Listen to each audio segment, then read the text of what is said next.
Hey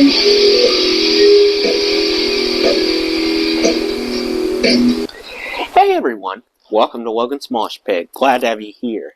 Do me a favor and please subscribe if you haven't already. Listen up, because it's time for a new episode of Rock and Read. Today you will get to hear Chapter 5 of My Effin Life by Geddy Lee. Here we go. Alex, John, and I rehearsed in my basement. My little brother Alan sitting on the hallway steps, flicking the lights on and off in time to the music, all of which drove my grandmother to distraction. She'd yell epithets at us in Polish, calling my goyish bandmates little, and banging on pots in protest. One time, I saw a knife zing out of the kitchen, scooting along the floor until it came to rest point first on the floor at our feet, which the guys thought was pretty exciting. John used to call her Crazy Head, which inspired us to write a jokey song by the same name. Poor woman, she must have been thinking, I survived the war for this? With Motown on the radio all the time, funk had a major influence on us. Just as we dug British guitar gods appropriating the blues, Eric Clapton playing Robert Johnson, Jimmy Page copying Otis Rush, anything John Mayall did. We were into blue-eyed soul and funk rock too.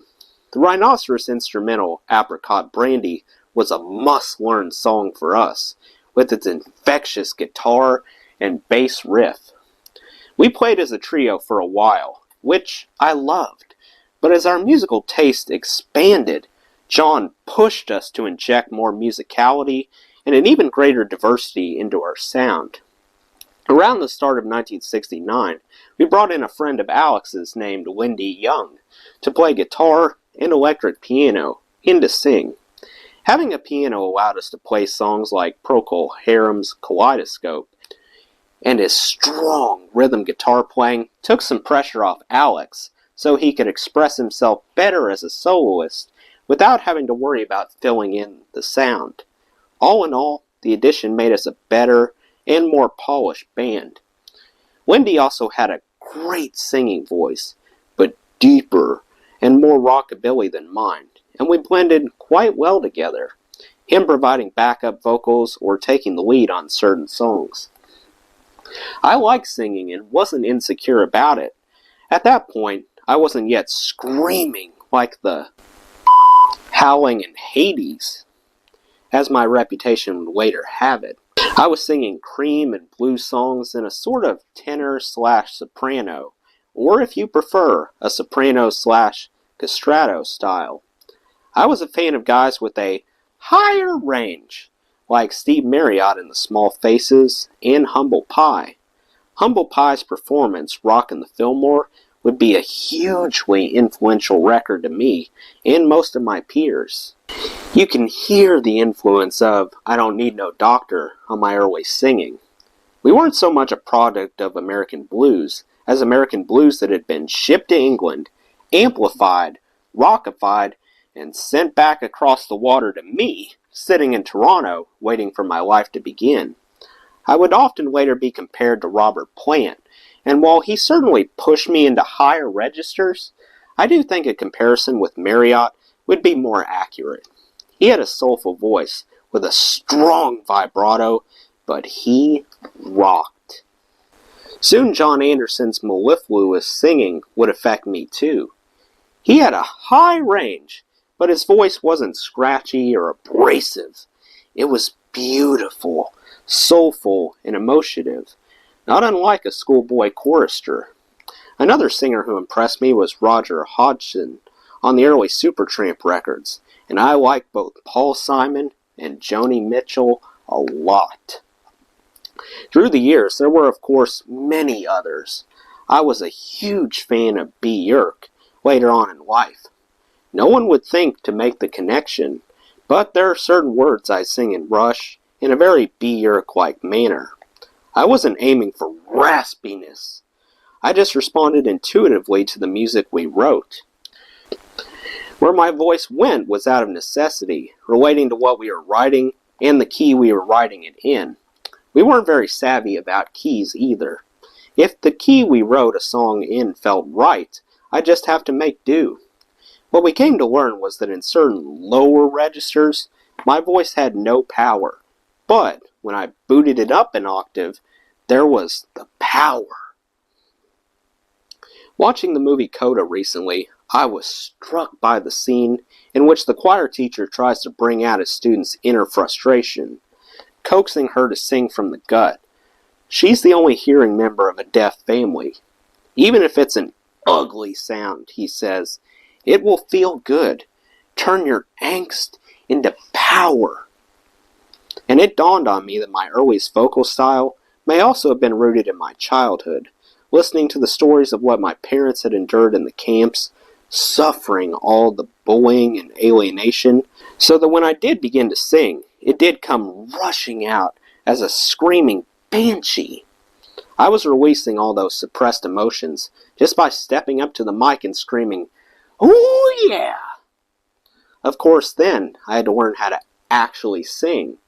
Lindy also had a basement where we could rehearse, and where his red-headed sister Nancy had a room. I had met her once before, about a year earlier, when she had invited Alex, who was already friends with her and Lindy, to hang out at her friend Kathy's apartment, and he had asked me to join him. I rather shyly agreed, and the four of us bunched up on the sofa, creeped out and giggling as we watched Vincent Price on TV in The Fly.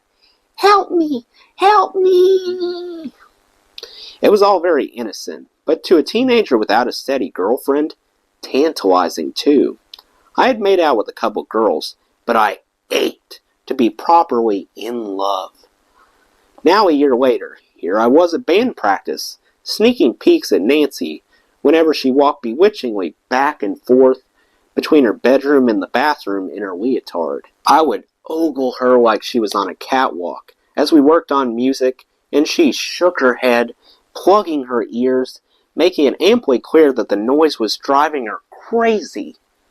She'd run up the stairs scowling and yelling until she was out the door, but none of it bothered me at all, as I was silently crushing on her, and in due course, I would discover the feeling was in fact mutual.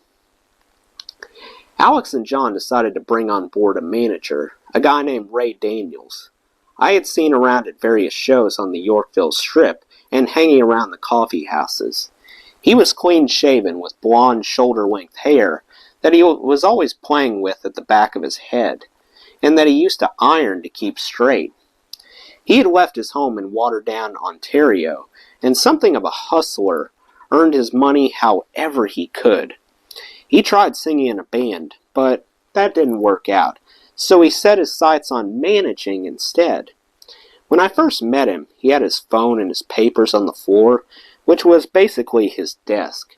His first agency was called Universal Sound, after which he formed the Music Shop, which in 1973 became SRO. He was ambitious, clever, and a born salesman. Clearly, he saw something he liked in the band, but it wasn't me. So one afternoon as I'm walking to rehearsals, I see Lindy coming toward me across the field on the way to his house, and I ask him where he's going. "Oh, hey, Ged," he says, looking at the ground. Listen, rehearsal is canceled, and, well, the band is breaking up.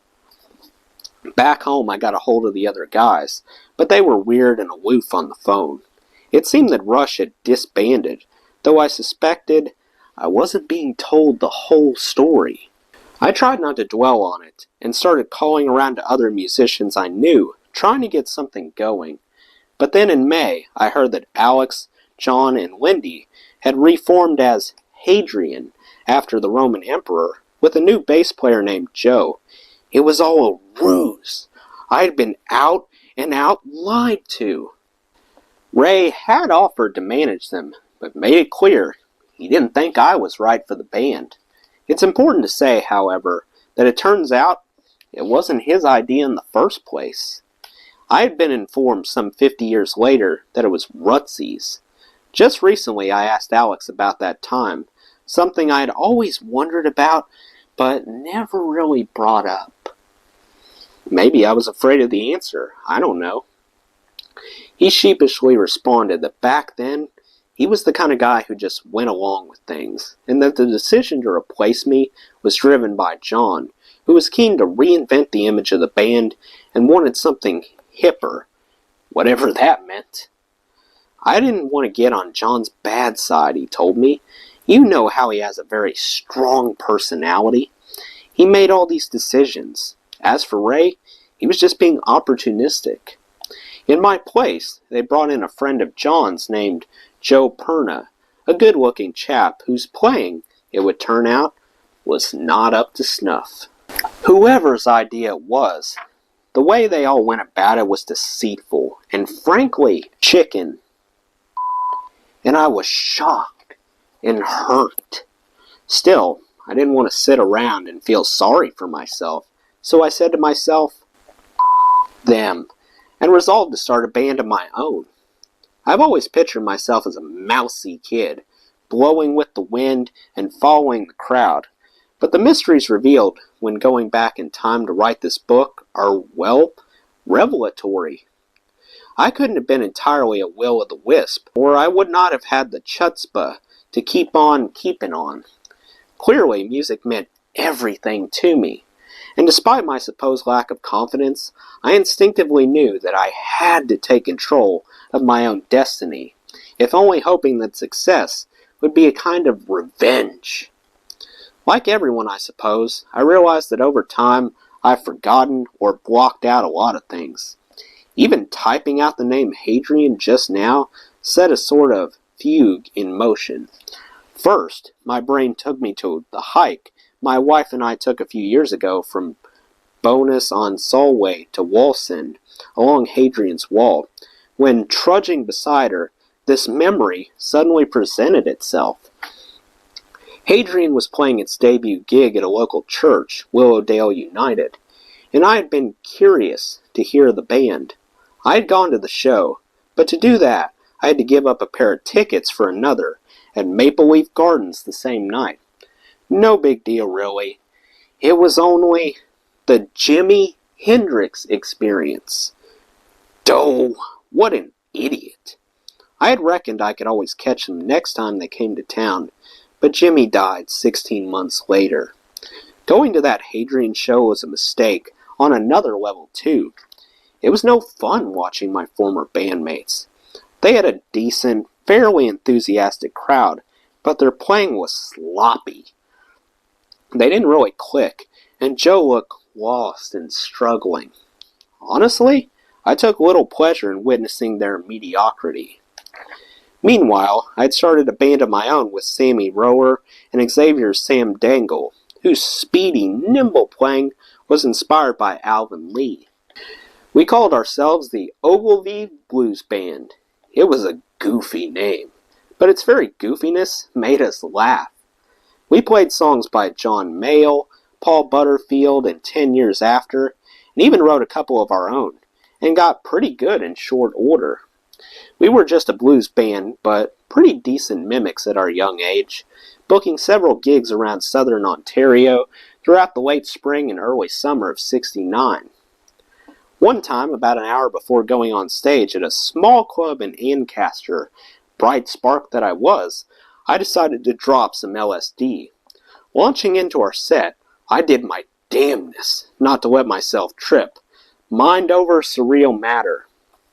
No matter how weird the audience appeared or the band sounded to me at that moment, I had to ignore it, starting with all my might at the fingerboard of my bass, and desperately trying to sing the right words in the right order. How we got through the gig, I'll never know, but luckily it was blues, not prog, so a lot of latitude there. And no one said anything untoward about the show, so I assumed with enormous relief that we had pulled it off.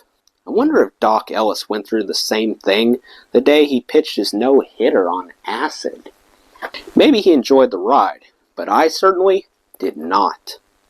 All I got out of it was a massive headache and a majorly important lesson. Mixing psychedelics and playing, especially in front of people, is a pretty stupid idea. Then I heard that Wendy had lost interest in Hadrian, bowing out right before their second gig. I always liked Wendy. He was a sweet guy who I knew had never felt good about being tasked with the lie about the band breaking up. He was a really good musician, embarrassed about carrying on with someone who clearly couldn't play very well, and frustrated by how disorganized this new band had become.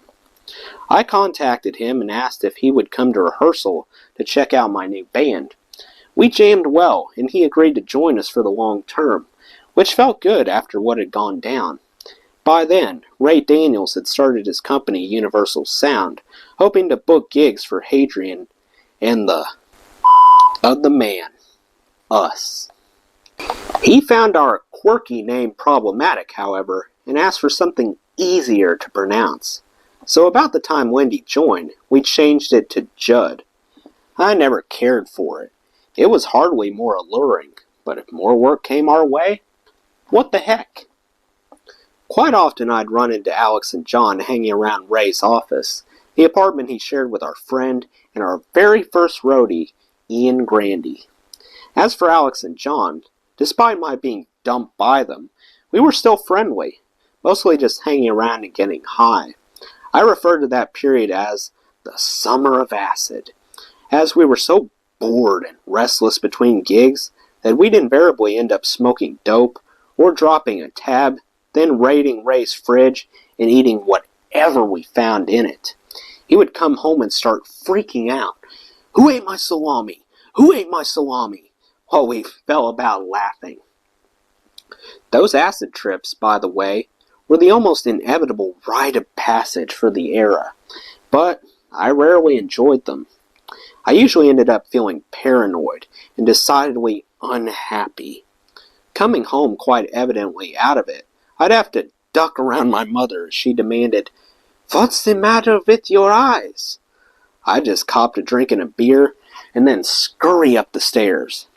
Not until I slipped into bed, put my headphones on, and listened to CHUM FM could I relax and drift away before falling asleep. It wasn't about the music per se, but an island of tranquil hallucinations, as opposed to the extreme anxiety I'd suffer while tripping out in public, with people's faces melting all around me and my heart beating in my ears. Every little sound surreally amplified, and me convinced that everyone knew I was on a high. One time when my mother heard me coming home, she wanted to talk to me about the problem she was having with my sister. It was one of the hardest things I've ever had to do. Listen to this poor woman who had lost her husband, whose teenage daughter was out at all hours, and who wanted some comfort from her eldest son, who she didn't realize was tripping on acid. I remember sitting on the edge of the bed, nodding my head and thinking, "Hold it together, hold it together, hold it together." I'm looking at the hairpins in her hair, and they're coming alive. When she finally left, what an incredible relief it was to get under the sheets and enjoy my trip. One of the reasons I stopped doing drugs in my 20s was because dropping acid and smoking pot brought out my insecurities. Being high interfered with my personality. Straight, I could be funnier, quick-witted, and respond the way I wanted to respond, to question everything around me. But if I was high in company, I'd usually go quiet. Or just turn into Woody Allen and keep on jabbering and joking, like when he talks about getting high and trying to take his pants off over his head. I'd like to claim that I was high enough on life, man, but the truth is that all the way through my teens into adulthood, and even as a very young child, I used to have moments of sudden, extreme awareness of my own existence that would freak me out. Acute and unpredictable episodes during which everything around me felt hyper-real.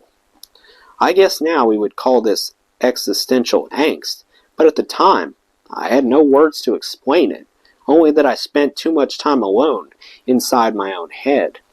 As a child, I couldn't interpret these moments for what they were, me struggling to grasp the concept of the metaphysical. It wasn't until many years later that I read something by Ayn Rand and realized that having these episodes was not so unusual. Existence is the perceptually self-evident fact at the base of all other knowledge, i.e., that existence exists. To be is to be something. Existence is identity. To be is to be an entity of a specific nature made of specific attributes. In essence, she was arguing that you can get on with your life only once you've accepted that existence exists. Pretty heady stuff, eh?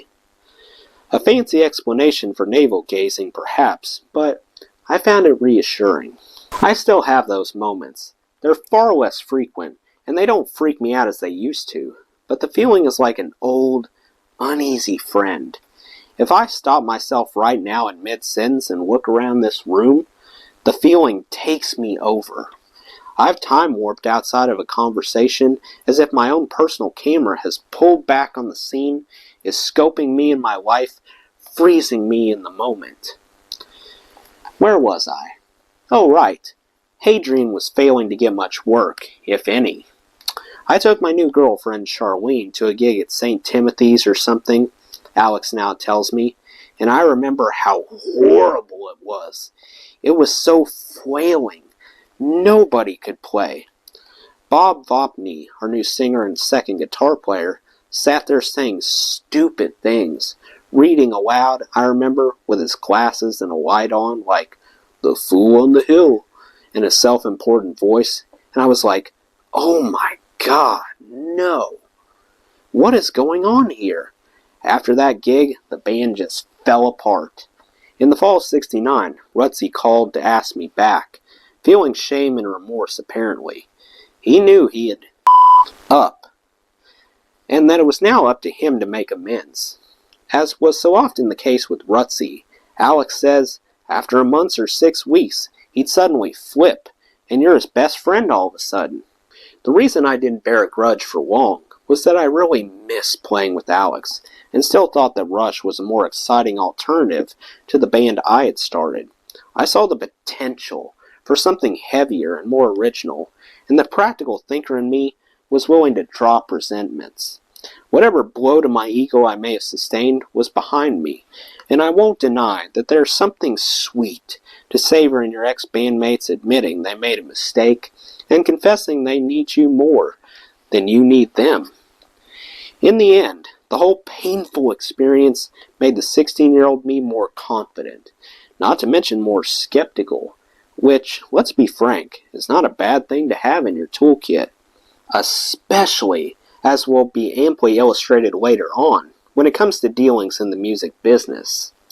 Alex and I were no longer actually classmates, as he had moved farther east and was now at a different school. I started hanging out at Newton Brook Secondary with a guy named Oscar, a guitarist with an honest musical pedigree. He was the son of the great Canadian jazz pianist Oscar Peterson. What bonded us at first was not music, but a mutual love of Monty Python's Flying Circus, whose skits we knew by heart, but soon it was all about music. I had never met anyone as passionate as he was, and we became inseparable. In Oscar, I found a fellow traveler in the progressive vein, and his musical interest had a strong catalytic effect on my own. When we entered the age of concept albums and rock operas, we'd obsess over Yes, Genesis, ELP, King Crimson, Jethro Tull, Van de Graaff Generator, as well as folkier acts like the Straubs, Amazing Blondell, Paul Simon, and Joni Mitchell. Albums by The Who and Cream were top of the pile for both of us, but the prog had a powerful impact on me, not just as a player, but as a musical dreamer and hopeful writer of rock songs. I caught a bunch of classic acts with Oscar, including Pink Floyd on the Dark Side of the Moon tour, Jethro Tull for Thick as a Brick, another album we had memorized, and he and I lined up with Alex all night outside Maple Leaf Gardens for Yes tickets. The only time I've ever done that for a band.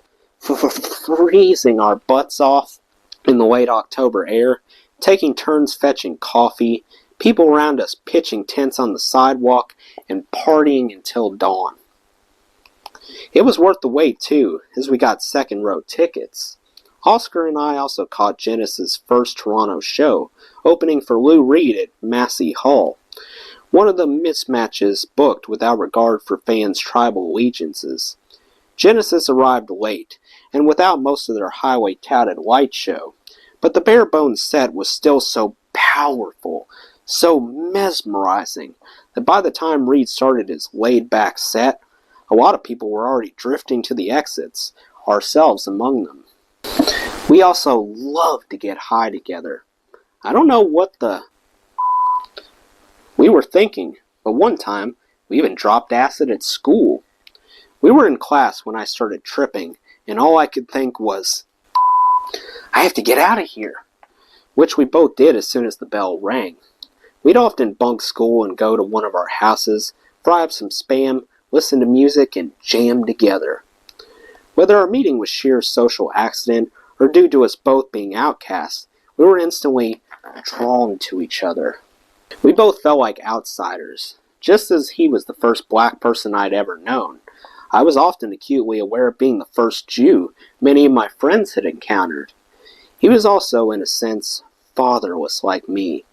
His dad, whom he admired enormously, and who by then had divorced his mom, was constantly on the road.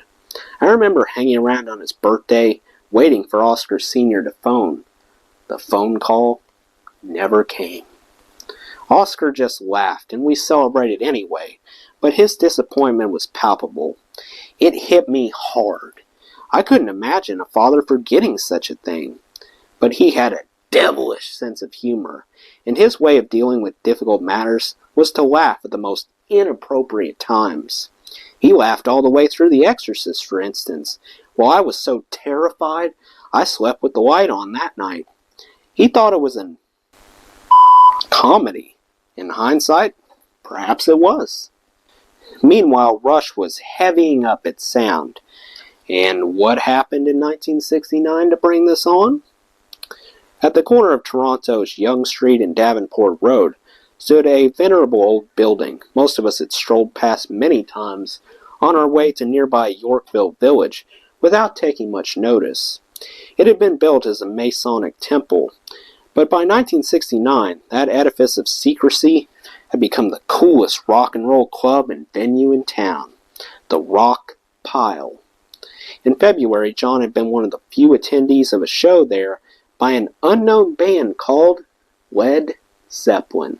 At the time, the main draw was their guitarist, the ex-Yardbirds' Jimmy Page, but Rutsey had been especially blown away by the drummer John Bonham, whose style and tone was uniquely solid and powerful without ever seeming too busy. He couldn't stop raving, so as soon as their first album was released, we ran to our local Sam the Record Man, only to find that word was spreading fast and it was already out of stock. When the reorder finally came in, we grabbed one, headed home, and laid it on my turntable. I can still remember the three of us sitting there on the bed in utter awe, listening to the heaviosity of good times, bad times, the fire of communication breakdown, and oh, that drum sound. Plant's extreme vocal range and Jimmy's guitar histrionics put this band way over the mark. And for me, John Paul Jones' emotionally moving bass lines welded perfectly to the drum parts, grounding the band and creating a rhythm section for a new age of rock. The Who were full of abandon, rockin' hard and melodically brilliant. Jimmy was musical voodoo and flamboyance incarnate. Cream was a showcase of bluesy virtuosity, but this was heavy, man. Zepp had reforged the blues in an explosive and very English style that would speak to our generation of players like no other. For us, there was rock before Zepp came along, And there was rock after. This was our new paradigm. We tried to learn a couple of their songs, but they were beyond us at that stage. Even when we got the notes close to right, the sound was wrong. Zepp would only work its way into our set list when Rush was playing the bars with Living Loving Maid from Led Zeppelin 2. Regardless, Zeppelin challenged the way we felt about our own sound. If it wasn't heavy now, it was just plain wimpy. As 1969 wound down, the band went through a period of inactivity, by which I mean 0 gigs. We felt ignored by Ray, who was pouring all of Universal Sound's energy into other more commercial bands. We weren't an easy sell because we insisted on inserting a lot of original material into our sets. I'm not saying we were accomplished songwriters, but we resisted playing songs that had made other bands famous. We reckoned that for us to get anywhere, we'd have to write our own. One weekend, I was at a family gathering talking to my cousin Manny, married to my father's niece. I liked him. He was only in his 30s, a gentle sort with unkempt, curly hair and a bright smile, who had always been kind to me, especially after my dad passed away. He was the only adult I knew who smoked, which made him the hippest member of my clan for sure. He asked about my band, and when I told him that we felt we were spinning our wheels, he said he knew someone who might help us out. A short while later, he came to one of our practices at Lindy's house with a friend of his named Vince. They sat on the basement steps, listening to us play, nodding their heads, not bothered at all apparently by the intense volume. Afterwards, Vince said he liked us, and if we were interested, could be our manager. Now that I think of it, we didn't even ask him if he had any experience, just stupidly sort of assuming that he did. Well, we were desperate, and I did trust Manny. We decided at a band meeting that we had nothing to lose. By this time, Wendy had rejoined Rush, but his taste in rock couldn't compete with our burgeoning desire to be the next Zepp. He was more into Procol Harum and some of the bluesier guys. He had a lot more varied sensibility than we did. He liked folk rock and a lot of things that demanded a 4-piece ensemble. In short, it was our first encounter with the time-honored root cause of countless bands' breakup: musical differences. Shortly after the audition with Manny and Vince, he decided to leave the band for good, and we returned to the trio of John, Alex, and me. Meanwhile, when Zeppelin returned for 2 shows at the Rock Pile that August, and I had no money for a ticket, I went down to Church Street and pawned the typewriter my grandmother had bought me for my birthday. I felt super guilty about that, but that typewriter stood no more of a chance than Lindy had. Vince said we now needed proper publicity material and set up our first real photo shoot at what we expected to be an actual photo studio, but which turned out to be just some guy's office, all bare walls and empty space. Still, it was as close to a professional situation as we had ever experienced. Before that, we'd simply have friends take snapshots of us outdoors, in parks, or anywhere else we thought was a backdrop, and where lights weren't required.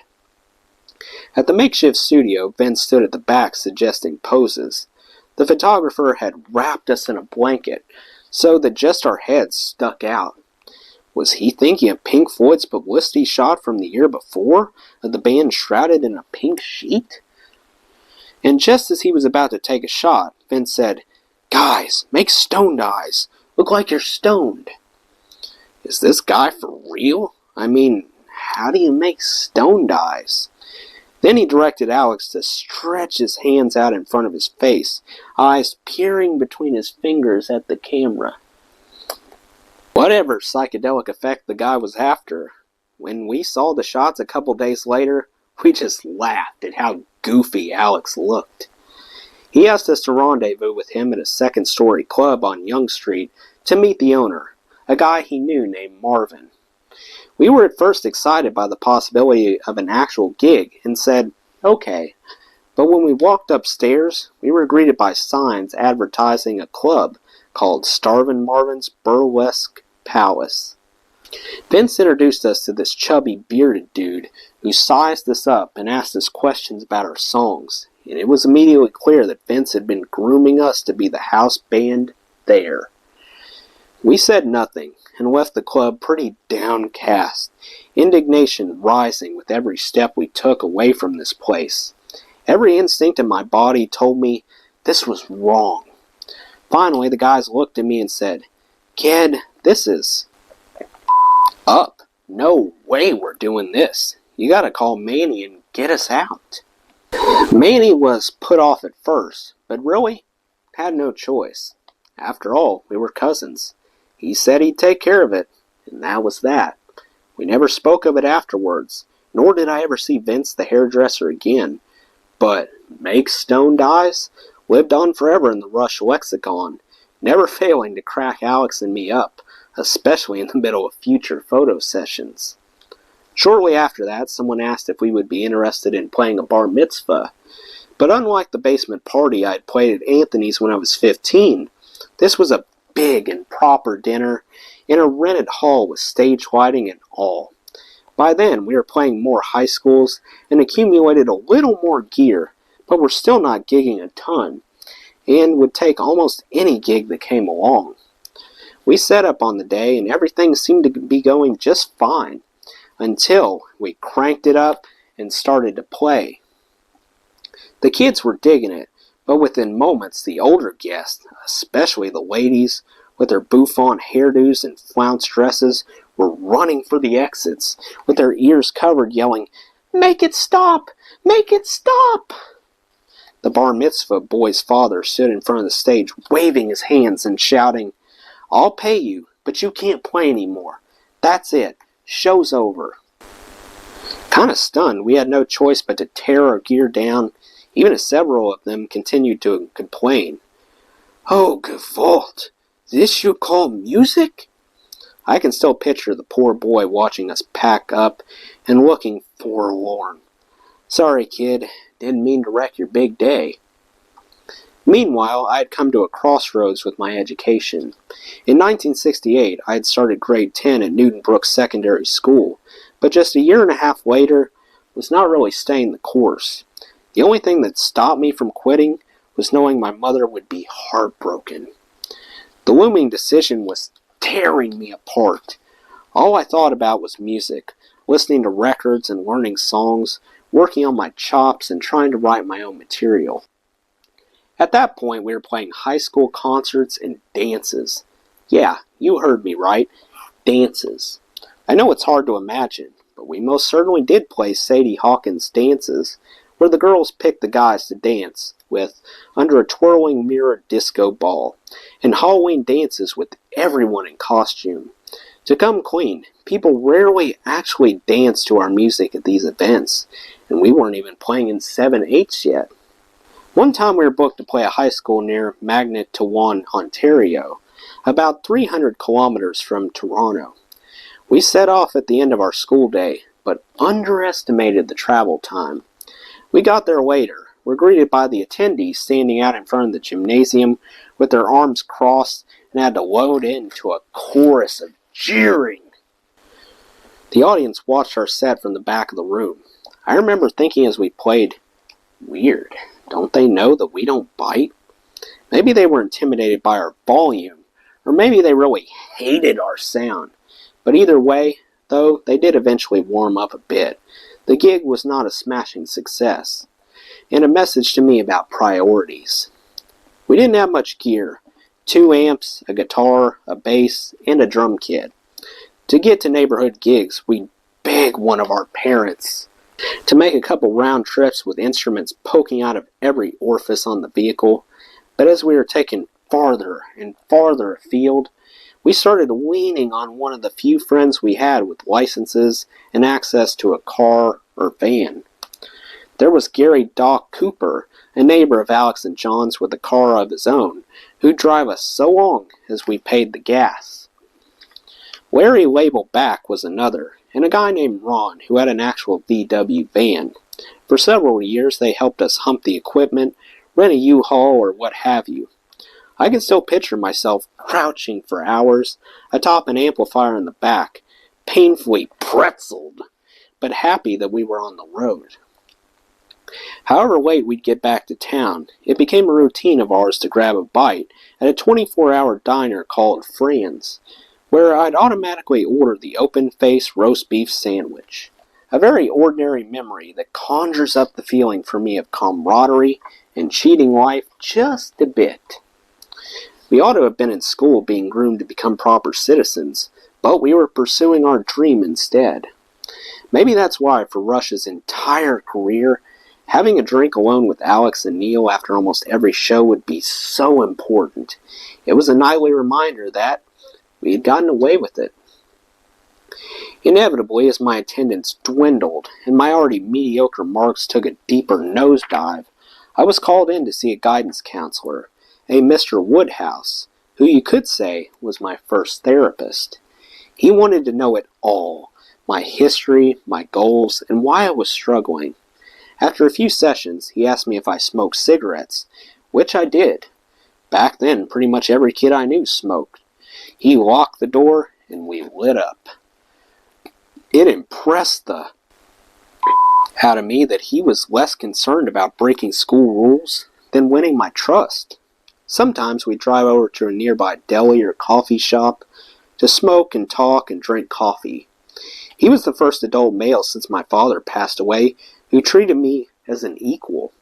Clearly, his primary goal was to keep me in school, but I sensed that he also wanted me to learn to make decisions for myself. Once he grasped my dilemma, he suggested a compromise. I would be allowed to build a class schedule that would have me done by around 1 or 2 p.m. and get me on the road in time for gigs just about anywhere in the province. I chose theater arts, screen arts, and graphic arts, plus English, history, and phys ed. If they had had any more subjects that ended in arts, I would have taken those instead.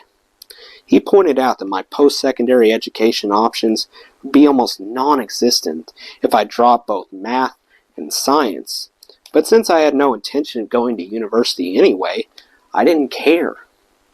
This schedule, I hoped, would keep me in school long enough for Mom to become resigned to me becoming a full-time musician. It didn't work out too well. I was now able to make our gigs on time, but was still getting home so late that rising bleary-eyed for an 8:45 a.m. class was nigh on impossible. And after a couple months, I was back at the crossroads. Never had Robert Johnson's words, "Believe I'm sinking down," meant so much to me. I knew how much anguish I'd be causing my mother, but I had to leave. Naturally, Mr. Woodhouse was disappointed, but he promised to help me explain my decision to her, and when he did that just a few days later, sure enough, she broke down in tears. I felt terrible, but was undeterred and cleared out my locker. I was now a musician, all right, but also a high school dropout, barely eking out a few bucks a week.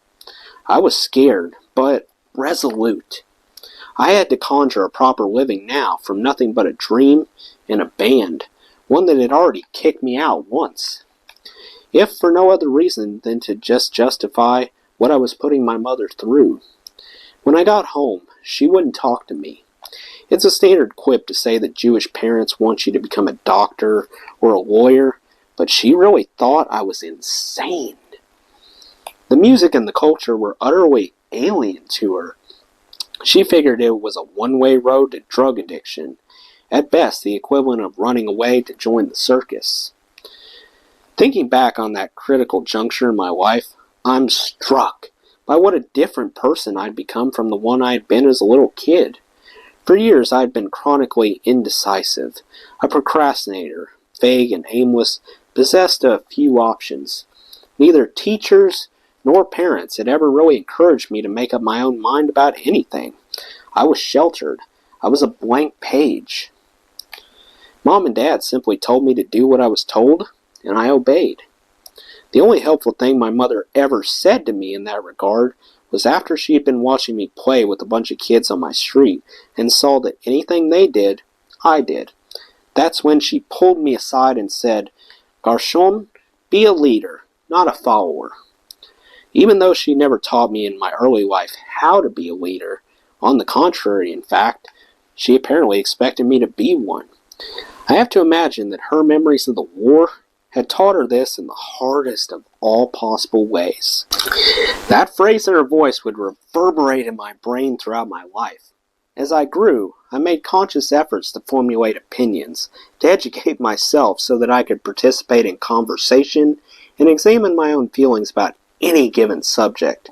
I expended a lot of internal energy trying to grow myself in such a way that allowed me to actually have interests, to absorb things, to react to things, and then analyze those reactions. In the end, to form opinions, which after all is what makes a person a personality. And one result of developing a personality was that I became more decisive. Still, it's funny. She gave me the right advice, but as I did start to become a leader, not a follower, and my decisions went against her ethos, leaving school, joining a band, really it was, be a leader, don't be a follower, so long as you agree with me. After I quit school, between us it was, for want of a better term, Cold War. But boy, was Mr. Woodhouse ever what one could hope for in a counselor. After all the success I'd later enjoy, I sometimes wondered if he was aware of just how profound an influence he had had on my life. More than once, I've thought of looking him up, but got cold feet. Is it ever too late to say thank you? Well, that's the end of Chapter 5. Let me know what you thought of Chapter 5 in the comments below. That does it for today's video, guys. I hope you enjoyed. Make sure to like, comment, and subscribe if you haven't already. I really appreciate the support. I'll see you next time. Till then, rock on.